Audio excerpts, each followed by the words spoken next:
Hello student, स्वागत है आप लोगों का मैथ्स ज्ञान वाईएस सर पर। तो आज हम पढ़ने वाले हैं त्रिभुज, जिसमें इसमें आपके इम्पोर्टेंट क्वेश्चन इस टॉपिक से आपका 5 नंबरों का प्रश्न बनना है, जिसमें से कुछ एक एक नंबर के और 2 नंबर के भी प्रश्न बन सकते हैं। ठीक है, तो आइए हम देखते हैं त्रिभुज।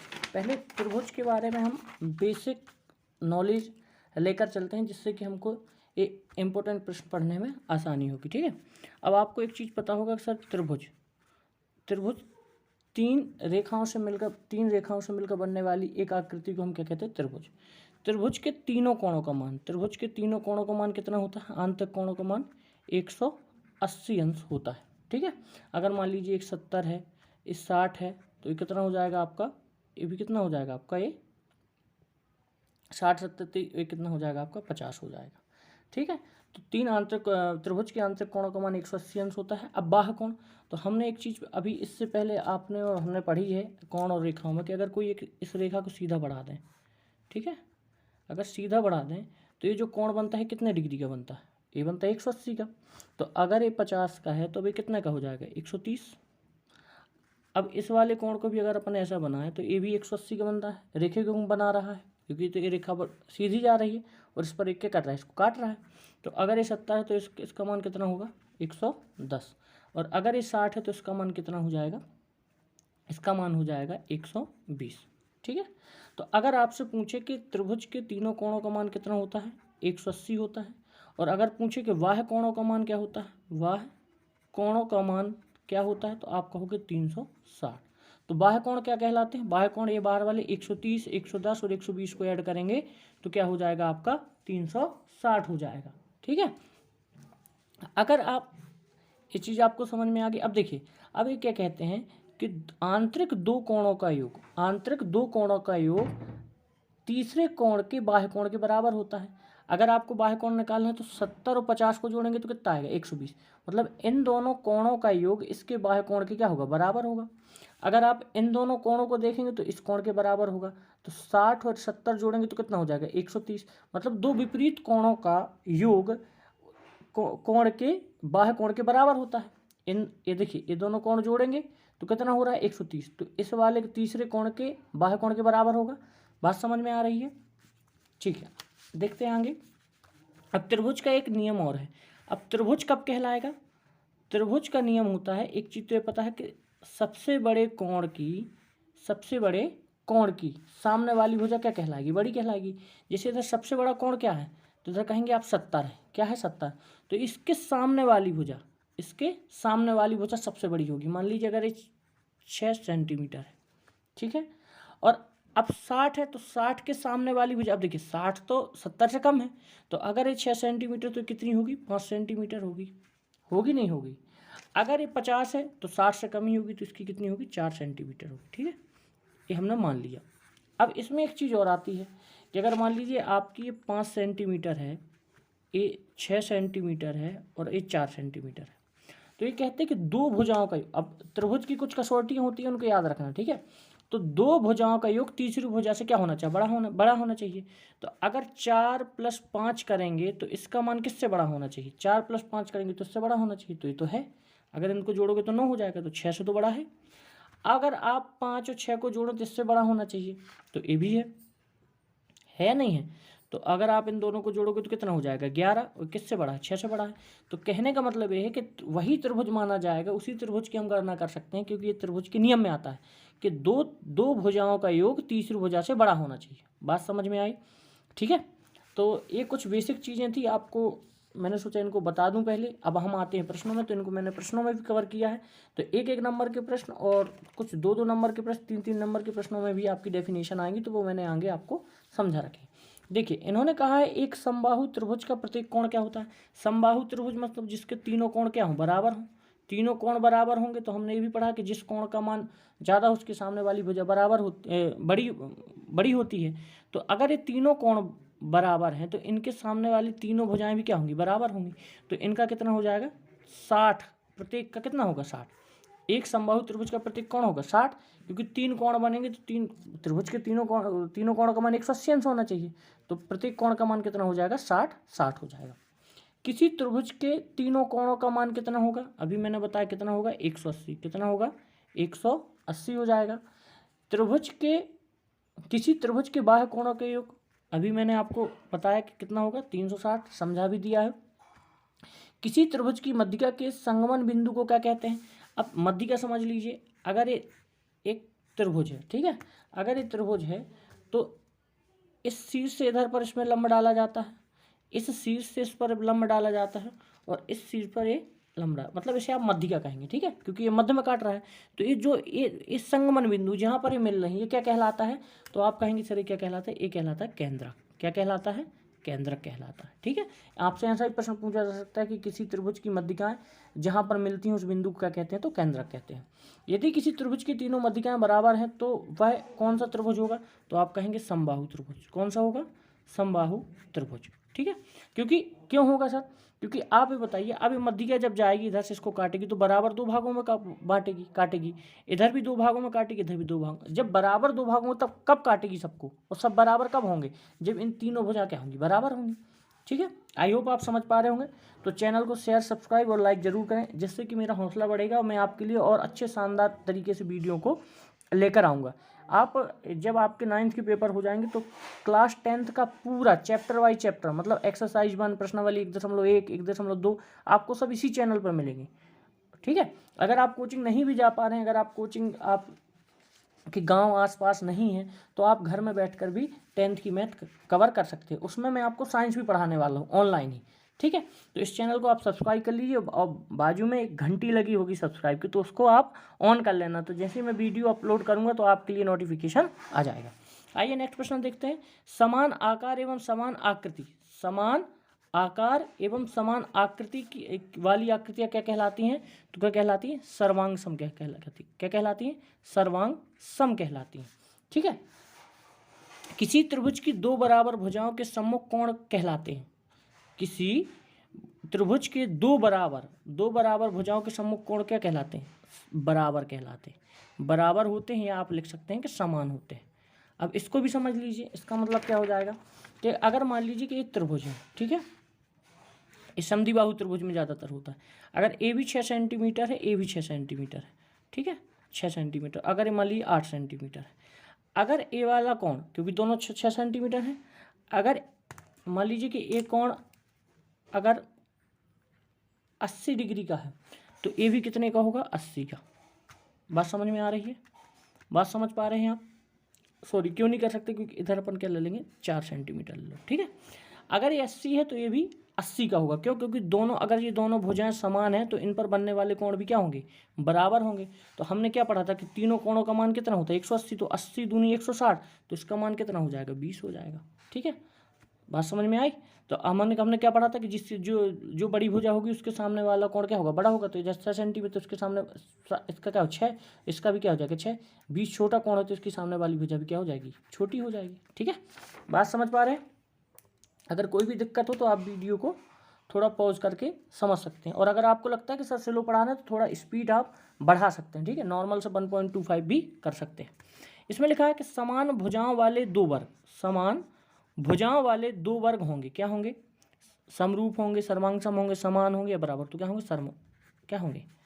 सर्वांग सम होंगे, ठीक है। समान भुजाओं वाले। अब समान भुजाओं वाले वर्ग का मतलब क्या है? अगर मान लीजिए कि अगर इसकी भुजा, वर्ग की चारों भुजा क्या होती है? बराबर। अगर ए भी 4, ए भी 4, ए भी 4, ए भी 4, अगर एक और बना तो ए भी 4, ए भी 4, ए भी 4, तो इसके देखिए इधर अपन ने क्या पढ़ा कि जो आकार और आकृति, तो आकृति क्या होगी? आपकी वर्ग हो गई, और आकार क्या होगा? इसकी आपकी जो माप दे रखी है तो 4-4 है, 4-4 सेंटीमीटर, तो क्या कहला जाएंगे? सर्ववर्ग। अगर आप कहते सर मान लीजिए कि दोनों वर्ग तो हैं, दोनों वर्ग तो हैं, अगर इसकी लंबाई मान लीजिए कि 4 सेंटीमीटर हो, इसकी लंबाई कितनी है? 8 सेंटीमीटर, तो ये क्या कहला जाएंगे? इनको हम क्या कहेंगे? समरूप कहेंगे। क्या कहेंगे? समरूप। समरूप मतलब देखने में तो देखो हैं तो दोनों वर्ग ही, लेकिन दोनों का मान क्या है? आकार अलग अलग हो जाएगा, ठीक है। आकृति और आकार में थोड़ी समझना है इसको। आकार मतलब इसकी अपन माप बढ़ा देंगे तो आकार तो वही रहेगा, ठीक। आकार में थोड़े परिवर्तन आ जाएगा, वो बड़ा हो जाएगा, लेकिन आकृति तो वही रहेगी, कहलाएगी तो वो वर्ग ही, ठीक है। त्रिभुज की मध्यिका, त्रिभुज को बराबर क्षेत्रफल बराबर है, इधर क्या आ जाएगा बराबर। हमने क्या कहा था कि अगर ये मान लीजिए एक त्रिभुज है, इधर से आप कोई मध्यिका डाल रहे हैं, ठीक है, तो अगर इधर पर डाली तो इस वाले भाग को इस वाले भाग को बराबर में क्या बांट देगी, आपकी मध्यिका बांट देगी। अब देखिए मध्य, एक चीज़ और बता दूं, लंब हमेशा क्या करता है, लंब हमेशा रेखा को दो भागों में बांटता है, ये जिस पर डाला जाता है ये 90 डिग्री का नहीं बनता। मध्यिका बांटती तो है दो भागों में, लेकिन जरूरी नहीं कि 90 डिग्री बनाए, ठीक है, तो इस चीज़ को ध्यान रखना। 80 डिग्री का संपूरक कोण क्या कहलाता है। अब आपको संपूरक कोण पता होना चाहिए कि संपूरक कोण किसे कहते हैं। दो कोण जिनका योग कितना हो, 180 डिग्री हो, वो क्या कहलाते हैं, संपूरक कोण। तो 80 में आप क्या जोड़ देंगे कि 180 बन जाए, तो आप कहेंगे सर 100, तो 80 का संपूरक कोण क्या कहलाएगा, 100, क्योंकि 80 और 100 को जोड़ दोगे तो कितना आ जाएगा, 180। अब इन्होंने कहा 50 के पूरक कोण का मान बताइए। 50 का आप पहले पूरक कोण समझिए, तो पूरक कोण क्या कहलाता है, ऐसे दो कोण जिनका योग कितना हो, 90 डिग्री हो। तो 50 में आप क्या जोड़ेंगे कि 90 हो जाए, तो 50 के पूरक कोण का मान कितना हो जाएगा आपका 40। क्यों, क्योंकि 40 हम इसमें ऐड कर देंगे तो आपका क्या बन जाएगा, 90 बन जाएगा। किसी त्रिभुज में अधिकतम कितने समकोण हो सकते हैं, किसी त्रिभुज में अधिकतम कितने समकोण हो सकते हैं। अब आपको एक चीज़ तो बताने वाली नहीं कि सर समकोण क्या कहलाता है, तो 90 डिग्री जो कोण बनाता है उसे हम समकोण कहते हैं। तो अब एक चीज़ बताओ, अगर इस समकोण इन 90 डिग्री बन गया तो दो तो छोटे होंगे, तो एक त्रिभुज में कितने समकोण बन सकते हैं, तो आप कहेंगे सर एक। कितने, एक। किसी त्रिभुज में कम से कम कितने न्यून कोण हो सकते हैं, एक त्रिभुज में कम से कम कितने न्यून कोण हो सकते हैं, तो आप कहेंगे सर दो। कितने, दो। समान त्रिज्या वाले वृत्त सर्वांगसम होते हैं, सही बात है, ठीक है। इधर पर आपको 70 में ऐसा पूछा जा सकता है, तो क्या कि समान त्रिज्या वाले दो वृत्त क्या हो सकते हैं, सर्वांगसम हो सकते हैं, ठीक है। सभी वृत्त जिनकी त्रिज्याएं अलग अलग होती हैं समरूप होते हैं। बात समझ रहे हैं दर्पण। अगर मान लीजिए कि मैंने चार त्रिज्या दोनों की वृत्तों की 4 है, ठीक है, तो एक है वृत्त भी आकार भी आकृति तो समान है और इनका आकार भी समान रखा, क्यों, क्योंकि इनकी माप समान है। अगर मान लीजिए कि मैंने एक वृत्त ले लिया जिसकी 6 सेंटीमीटर एक त्रिज्या है और इधर पर इसकी कितनी 4 सेंटीमीटर है, तो ये आकृति तो समान दिख रही लेकिन आकार समान नहीं है ना। तो जिनकी आकृति समान हो आकार समान ना हो क्या कहलाते हैं, समरूप कहलाते हैं। जिनकी आकृति और आकार दोनों समान हो तो उन्हें हम क्या कहते हैं, सर्वांगसम कहते हैं। आई होप आप ये चीज़ बहुत अच्छे से समझ पा रहे होंगे। तो अब इसमें एक नेक्स्ट प्रश्न आया है आपका कि सर्वांग समता क्या है, ठीक है। तो जो मैंने आपको बताई इसकी आप डेफिनेशन क्या ले सकते हैं कि जब एक आकृति दूसरी आकृति को पूर्णतः ढक लेती है तो ऐसी आकृतियों को हम सर्वांग सम आकृति कहते हैं। इसको आप ऐसा भी कह सकते हैं कि दूसरी परिभाषा, ठीक है, आप इसे भी याद कर सकते हैं। दूसरी परिभाषा आप क्या सकते हैं, ऐसी आकृति जिनका आकार एवं आकृति समान होती है इन्हें हम क्या कहते हैं, सर्वांग सम कहते हैं, ठीक है। अब सर्वांग समता के क्या कुछ नियम होते हैं, ठीक है। जैसे सर्वांग समता के नियम कितने, मैंने जैसे बच्चों को याद करवाता हूँ 4 नियम करवाता हूँ। एस देखिए, एस का मतलब क्या होता है, साइड। साइड को हम हिंदी में क्या बोलते हैं, भुजा, ठीक है। और ए का मतलब होता है एंगल, एंगल को हम क्या बोलते हैं हिंदी में, कोण, ठीक है। तो जहाँ एस लिखा होगा उसका मतलब भुजा और जहाँ ए लिखा उसका मतलब कोण। तो इसको मैंने बच्चों को कैसे याद करवाया है, क्योंकि मैं अपने स्कूल में पढ़ाता हूँ तो बच्चों को मैं जब याद करवाता हूँ तो इनको मैं कहता हूँ सास। क्या कहता हूँ, सास। इसे कहता हूँ आशा, इसे कहता हूँ आस, और इसे कहता हूँ शांत रहो नहीं तो भूत आ जाए, कहते हैं ना, ऐसे कर देते पुरानी, आपने देखा होंगे सीरियल में। तो इस तरीके से हमने बच्चों को याद करवाए थे। ये राइट हैंड साइड हो जाएगा, ये ज़्यादातर पूछा नहीं जाता, ये समकोण त्रिभुज के लिए रहता है लेकिन ये सभी त्रिभुजों में काम आता है। तो देखिए इनको आप पढ़ लेना, आपको याद करना सिंपल सी चीज़ है, इसमें कुछ ज़्यादा है नहीं, फिर भी मैंने आपको लिख के रख दिया कि ऐसे क्या कहलाता है, मतलब भुजा कोण भुजा, भुजा कोण भुजा। इसे आप पढ़ सकते हैं साइड एंगल साइड। यदि एक त्रिभुज की दो भुजाएं और अंतर्गत कोण दूसरे त्रिभुज की दो भुजाओं और अंतर्गत कोण, अब कहने का मतलब क्या है, अब आप सर्वांग समता कब निकालोगे, जब दो त्रिभुज होंगे, दो त्रिभुजों में ही तो तुलना करोगे, है ना, दो आकृतियों में ही तो तुलना करोगे, एक में थोड़ी करोगे। तो अगर इनका कहने का मतलब क्या है कि दो, अगर इस वाली की ये साइड ये वाली साइड दोनों क्या है, बराबर है, और इन दोनों का एक कोण बराबर है, ये बीच का, ठीक है, ये बीच का। तो इन्होंने क्या कहा, साइड, मतलब दो साइड है तो दोनों की दोनों साइड बराबर होना चाहिए, एक त्रिभुज क्या होना चाहिए, बराबर, तब क्या कहलाएगा, सर्वांग सम कहलाएगा। बात समझ पा रहे हैं। इसी तरीके से में ए ऐसे, तो इसमें क्या है कि दो एंगल क्या होने चाहिए, दो एंगल बराबर होने चाहिए, और एक क्या होनी चाहिए, एक आपकी भुजा बराबर होना चाहिए। मान लीजिए कि आपका ए वाला कोण और ए वाला कोण दोनों में क्या है, समान है, और आपकी कोई भी चीज़ कह सकते हैं कि अगर समान है तो मान लीजिए कि ये वाली भुजा आपकी क्या है, बराबर है, तो इधर पर कौन सा नियम लग जाएगा, ए एस ए का, मतलब आशा लग जाएगी तो सर्वांग सम हो जाएगा।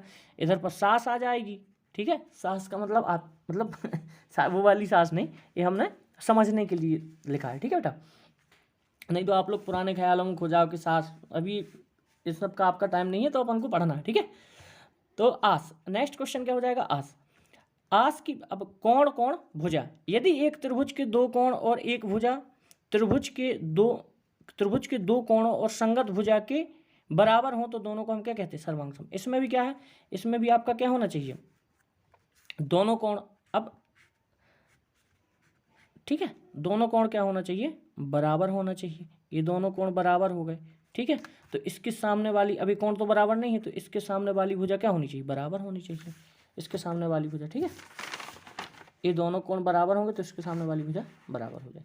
अब भुजा भुजा भुजा तो ये तो सिंपल ही है, मतलब दोनों त्रिभुज ऐसे होने चाहिए जिसे हम क्या कहें। अब इसमें हम किसका ले सकते हैं, समबाहु त्रिभुज का, क्योंकि समबाहु त्रिभुज की तीनों भुजा क्या होती, समान होती। तो इसमें कौन सा नियम लगेगा, कसौटी, जिसे हम सर्वांग समता की कसौटियां भी कह सकते हैं, सर्वांग समता का नियम भी कहते हैं।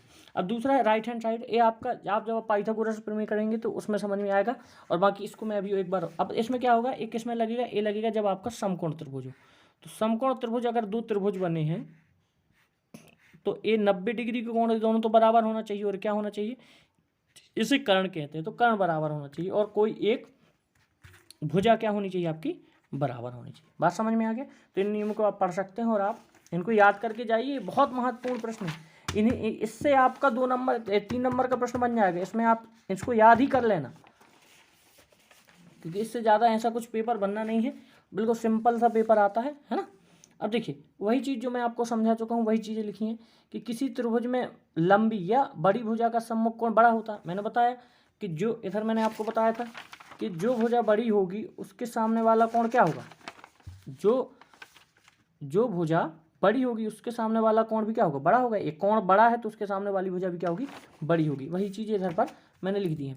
किसी त्रिभुज में बड़े कोण की सम्मुख भुजा क्या होगी, बड़ी होगी, बिल्कुल सही बात है। किसी त्रिभुज में दो भुजाओं का योग तीसरी भुजा से बड़ा होगा, मैंने आपको बताया। देखिए इधर भी देख लीजिए, 5 और 4 है, तो इन दोनों का योग करोगे तो इससे बड़ा होगा ना, इन दोनों का योग करोगे तो 5 4 9, इसका 8, तभी ये त्रिभुज की नियम इसमें लगेंगे, है ना। अगर मान लो सर आपका हो कि सर मान लीजिए कि इधर मैंने लिख दिया 3, क्या लिख दिया 3, तो इन दोनों भुजा का, या 2 लिख दिया, तो 5 2 करोगे 7, और तीसरी भुजा 8, तो ये क्या हो जाएगा, ये नियम नहीं हो जाएगा, मतलब 5 2 7, और क्या हो जाएगा, इसको बड़ा होना चाहिए, किससे, 8 से, तो ये बड़ा तो नहीं होगा, तो इधर पर ये त्रिभुज नहीं माना जाएगा, ठीक है। इस त्रिभुज की अपन कैलकुलेशन नहीं करेंगे, ये त्रिभुज की श्रेणी में नहीं आएगा, ठीक है। त्रिभुज के बराबर कोणों की सम्मुख भुजाएं बराबर होती हैं, सही बात है। मैंने आपको समद्विबाहु त्रिभुज का उदाहरण देके बताया कि अगर ये दोनों भुजाएं बराबर हैं तो इन पर ये दोनों कोण जो बनेंगे वो क्या कहलाएंगे, बराबर कहलाएंगे। अगर ये 60 का है तो इस वाली भुजा, और ये भी 60 का है, तो ये दोनों भुजा क्या होंगी, बराबर होंगी। त्रिभुज के बराबर भुजाओं के सम्मुख कोण बराबर होते हैं, वही चीज़ फिर इधर पर मतलब अलग पलट के बता दी। तो आई होप आप समझ गए होंगे इसको, ठीक है। कोई भी चीज़ दिक्कत हो तो आप वीडियो को आप बिल्कुल रिवाइंड करके देख सकते हैं। अगर आपको लगता है कि सर बहुत तेज़ पढ़ा रहे हैं तो आप वीडियो को, उसमें ऑप्शन रहता है स्लो करके भी पढ़ सकते हैं। अगर आपको लग रहा है कि सर स्लो पढ़ा रहे हैं तो आप वीडियो को थोड़ी स्पीड में करके भी देख सकते हैं, जिससे कि क्लास आपको बोरिंग नहीं लगेगी, है ना। वैसे भी मैं आपको पूरे फैक्ट इकट्ठे करके चल रहा हूँ, आपको इससे कोई दिक्कत नहीं होगी। आप अगर ये पढ़ के जाएंगे तो आपका एग्ज़ाम पूरा का पूरा आपसे बनेगा, क्योंकि इससे 5 नंबर का आना है ना। तो ज़्यादा इसमें वो मत करना, और 5 नंबर के हिसाब से मैंने पूरा मटेरियल ले लिया जो पिछले वर्षों आया है। और चैनल को सब्सक्राइब शेयर जरूर करें, ठीक है, क्योंकि इसमें आपको आगे चल के 10वीं की भी पूरा मटेरियल मिलने वाला है, ठीक। तो एक रेखाखंड, नेक्स्ट प्रश्न, एक रेखाखंड ए बी पर ए डी और बी सी दो बराबर लंब रेखाखंड है। अब एक क्या है, ए बी है, ए बी दिख रही है, और ए डी है, ए डी क्या हो जाएगा, इस इधर तक की रेखा, और बी सी क्या हो जाएगी, इधर से इधर तक की रेखा। अब ये दोनों क्या है, इस पर एक लंब रेखा, इस लंब पर है, इस पर लंब है ना ये, ठीक है, ए बी, ठीक है। दर्शाइए कि सी डी रेखा, दर्शाइए कि सी डी क्या हो जाएगी, इन दोनों को बिंदु को मिला रहे हैं। C D Rekha A B को समद्विभाजित करती है, मतलब ए डी समद्विभाजित करना मतलब 2 बराबर भागों में बांटती है। तो हमको क्या सिद्ध करना है, हमको सिद्ध करना है ओ ए बराबर ओ बी, यही तो सिद्ध करना है, तभी तो अपन बता पाएंगे कि बराबर है कि नहीं, ये बराबर भागों बांटती कि नहीं बांटती। तो देखिए अब हम क्या लेंगे, त्रिभुज लेंगे, त्रिभुज AOD, त्रिभुज AOD। तो AOD लेंगे और इधर एक और त्रिभुज बनना है, कौन सा बनना है, BOC। अब आपको एक चीज़ तो मैंने बता दी है कि बेटा जो शीर्षाभिमुख कोण होते हैं आमने सामने के कोण क्या होंगे, बराबर होंगे। तो इस वाले कोण का मान भी बराबर होगा, इस वाले कोण का भी मान बराबर होगा, किससे, शीर्षाभिमुख कोण से। इधर आप देखेंगे अब इससे लेंगे तो त्रिभुज AOD बराबर त्रिभुज BOC, इन्होंने दिया भी है लेकिन हमने निकाल भी लिया, इसी कोण की बात कर रहे हैं, क्या है, दिया है, तो इसको हम शीर्षाभिमुख कोण से भी निकाल सकते हैं।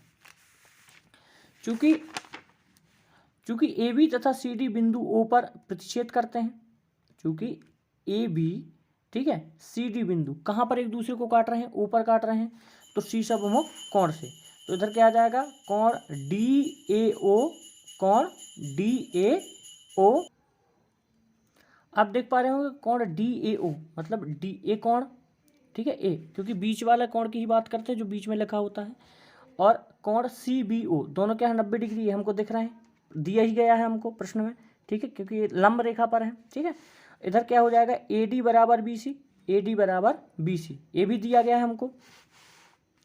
तो इधर हम क्या कह सकते हैं, त्रिभुज AOD, इसे कहते हैं हम बराबर के ऊपर अगर हम ऐसा चिन्ह लगा देंगे तो इसे कहते हैं सर्वांग समता का चिन्ह, ठीक है। तो मतलब त्रिभुज AOD सर्वांग सम और बराबर है किसके, त्रिभुज BOC के। इधर पर कौन सा लग जाएगा आपका कोण, आस लग जाएगी। आस क्यों लग जाएगी, क्योंकि इस वाला ए वाला कोण और ए वाला कोण भी बराबर है, ए वाला कोण और ए वाला कोण भी बराबर है, और ए वाली भुजा मतलब OB भुजा और AO भुजा भी बराबर है। तो इधर क्या आ रहा है, दो एंगल आ रहे हैं, दो एंगल आ रहे हैं, नहीं आ रहे हैं, दो एंगल आ रहे हैं और एक साइड आ रही है, तो क्या लग जाएगा इधर पर, आस लग जाएगी, ठीक है। अब एक चीज़ और होती है जिसे हम कहते हैं, अब क्या हो जाएगा, OA बराबर OB, जिसे हम क्या लिख सकते हैं, CPCT, इसे शॉर्ट फॉर्म लिखते हैं किसका, सर्वांगसम त्रिभुज में संगत भाग बराबर होते हैं। संगत भाग क्या होते हैं, जो एक ही संगत में होते हैं वो भाग क्या होते हैं, बराबर होते हैं, जिसे हम क्या कह सकते हैं, ठीक है, जिसे हम कह सकते हैं करस्पॉन्डिंग कांग्रेस ट्रायंगल, ठीक है, इसका फुल फॉर्म हो जाएगा CPCT का।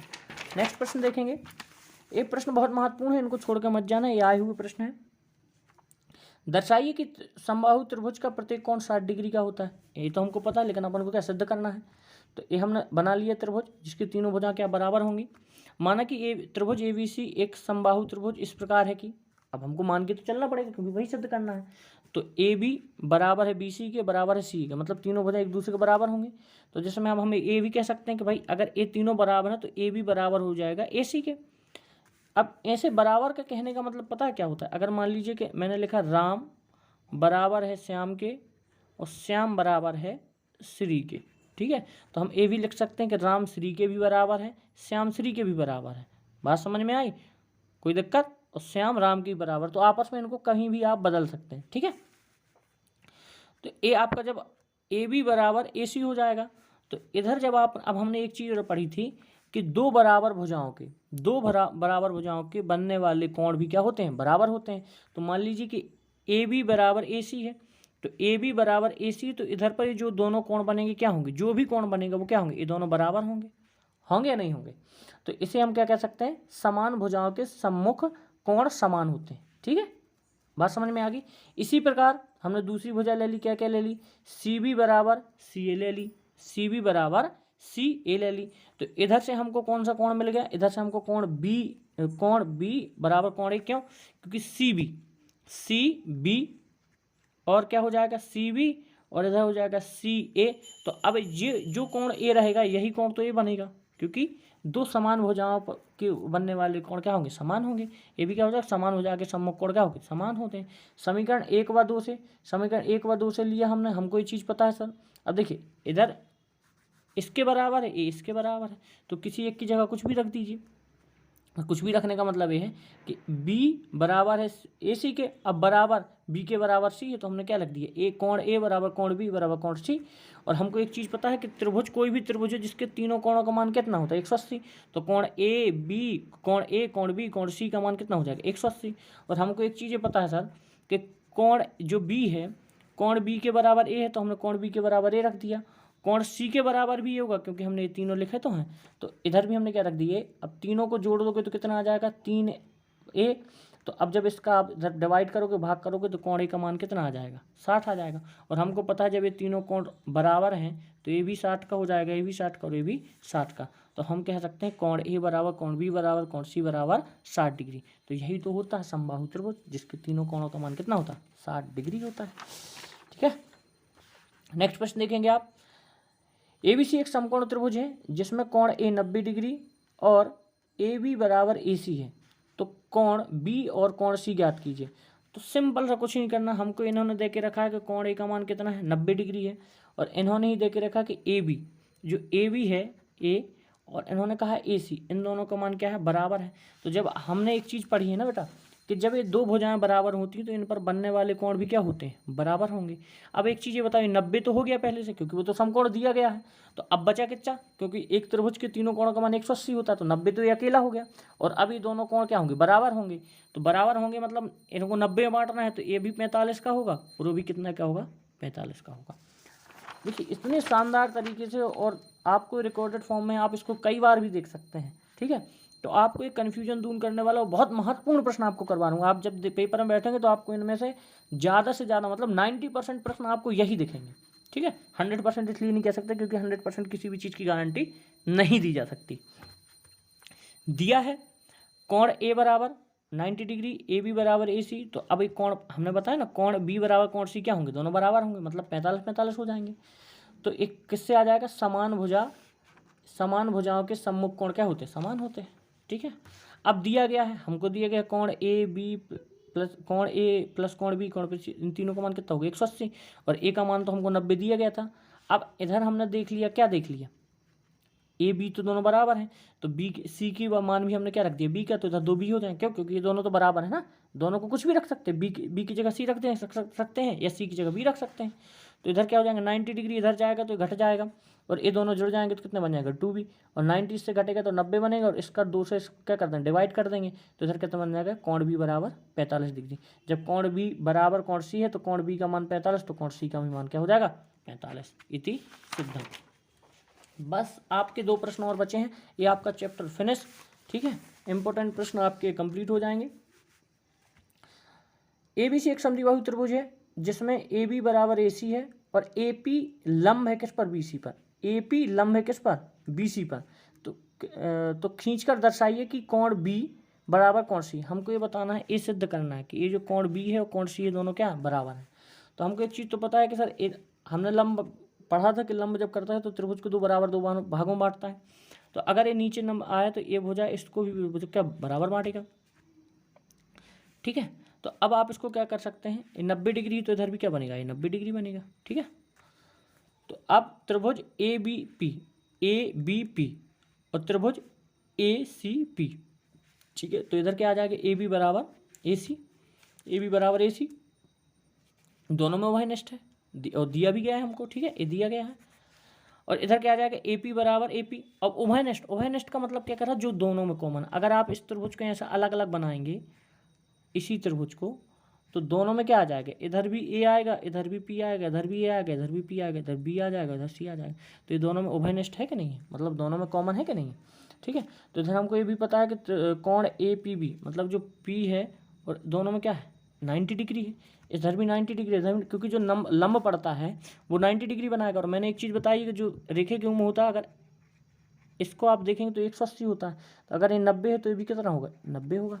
ठीक है, इधर से आपका क्या आ जाएगा, सर्वांग समता का नियम आ जाएगा। क्योंकि देखिए ये भुजा तो पहले से बराबर थी, ये वाला कोण भी बराबर हो जाएगा। क्यों बराबर हो जाएगा, क्योंकि जब जो दोनों भुजा बराबर हैं तो इसके सम्मुख बनने वाले कोण क्या होंगे, बराबर होंगे।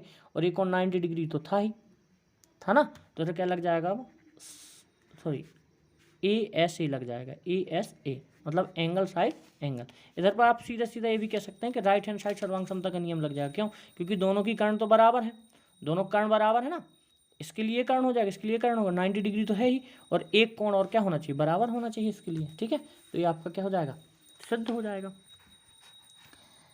एक समद्विबाहु त्रिभुज की बराबर भुजाओं के सम्मुख कोण बराबर होते हैं। वही चीज़ जो अभी तक पढ़ते आ रहे हैं कि अगर ये दोनों भुजाएं बराबर हैं तो ये दोनों कोण भी क्या होंगे, बराबर होंगे। यही तो पढ़ते आए हैं अभी तक हम, तो इसको भी सॉल्व कर लीजिए।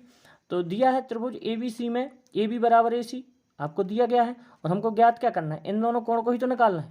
ठीक है, ऊपर जैसे ही है सेम बिल्कुल। तो कोण बी बराबर कोण सी, तो रचना हमने क्या की, अर्धक। अब एक इधर चीज आई है कि कोण ए का अर्धक ए डी खींचा। अर्धक का मतलब क्या होता है बेटा, कि अगर मान लीजिए एक त्रिभुज है और इसका मान लीजिए मैंने मान लिया 60, अगर इससे हम एक अर्धक खींचेंगे तो एक किसमें 60 को 30-30 में बांट देगा, 60 को 30-30 में बांट देगा। इसकी उत्पत्ति करेंगे आप, त्रिभुज ए बी डी और त्रिभुज ए सी डी, त्रिभुज ए बी डी और त्रिभुज ए सी डी, ठीक है। तो जब आप करेंगे तो ए बी और ए सी क्या हो जाएंगे, बराबर हो जाएंगे। ये तो दी गई हैं दोनों भुजाएं, ए बी और ए सी, ठीक है, दिया है। तो कोण बी ए डी बराबर कोण सी ए डी।